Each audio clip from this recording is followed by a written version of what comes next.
কসবার ঘটনার রেস কাটতে না কাটতেই ফের শহরের শিক্ষা প্রতিষ্ঠানে যৌন নিগ্রহের ঘটনা।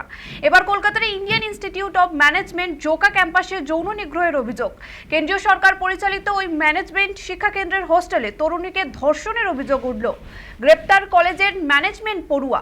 আর এই মুহূর্তে আমাদের সঙ্গে রয়েছে আমাদের প্রতিনিধি সৌভিক। সৌভিক, আরো কি আপডেট আছে যদি বিস্তারিত জানো। ঘটনার পরে 1 মাস হলো না, তার মধ্যে কিন্তু আইএম জোকার বয়েজ হোস্টেলে ধর্ষণের ঘটনা অভিযোগ উঠলো। ভয়ঙ্কর সেই গা শিউরে ওঠা ঘটনা, আবারও ধর্ষণের অভিযোগ, আবারও সেই কলকাতা। আর্যিকর কাণ্ডের পর 1 বছর কাটেনি, একের পর এক ধর্ষণের ঘটনা ঘটেই চলেছে।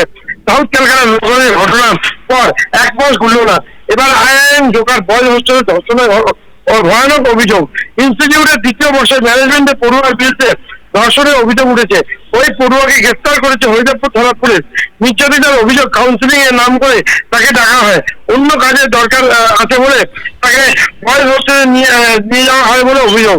তাকে খাবার খেতে দেওয়া হয়, কিন্তু তখন তিনি আচ্ছন্ন হয়ে পড়েন এবং সেই অবস্থায় তার উপর শারীরিক নির্যাতন, ধর্ষণ করা হয় তাকে। নির্যাতিতার বয়ান অনুসারে তিনি পুরো সময় আচ্ছন্ন পরিস্থিতি ছিলেন। যখন তার জ্ঞান ফেরে দেখেন বয়েজ হোস্টেলে পড়ে রয়েছেন তিনি, সঙ্গে সঙ্গে নির্যাতিতার অভিযোগ, কাউন্সিলিং এর সেশনের নাম করে তাকে ডাকা হয়েছিল। বয়েজ হোস্টেলে ঢোকার পর সেখানে তার উপর নির্যাতিতা অত্যাচার এবং ইতিমধ্যে তাকে অভিযোগ দায়ের করেছে হরিদেবপুর থানায় এবং সেই অভিযোগের ভিত্তিতে তাকে কিন্তু গ্রেফতার করেছে হরিদেবপুর থানা পুলিশ। ধন্যবাদ সৌভিককে। সৌভিক যেমনটা জানালো যে নির্যাতিতার অভিযোগের ভিত্তিতে ওই ছাত্রকে গ্রেপ্তার করেছে হরিদেবপুর থানার পুলিশ। ধৃত ছাত্রের নাম পরমানন্দ, কর্ণাটকের বাসিন্দা বলেই জানা যাচ্ছে। IIM এর 2য় বর্ষের ছাত্র। পুলিশ সূত্রে এমনটাও জানা গিয়েছে যে কাউন্সিলিং সেশনের নাম করে ওই ছাত্রীকে বয়েজ হোস্টেলের ভিজিটার্স রুমে ডেকে পাঠায় অভিযুক্ত। সেখানেই তাকে ঠান্ডা পানীয় কিছু খাবার দেওয়া হয়। অভিযোগ, সেই পানীয় খেয়েই তিনি জ্ঞান হারিয়ে ফেলেন। এরপর তাকে ধর্ষণ করা হয়। জ্ঞান ফেরার পর প্রতিবাদ করলে তাকে মারধর করাও হয় বলে অভিযোগ করেছেন নির্যাতিতা।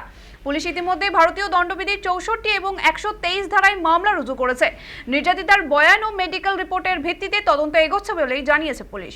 তবে প্রশ্ন উঠছে, কিভাবে এক ছাত্রী রেজিস্টার সই না করে বয়েজ হোস্টেলে ঢুকে পড়লেন, কি করছিলেন নিরাপত্তা রক্ষীরা? এরকম নানান প্রশ্ন উঠছে।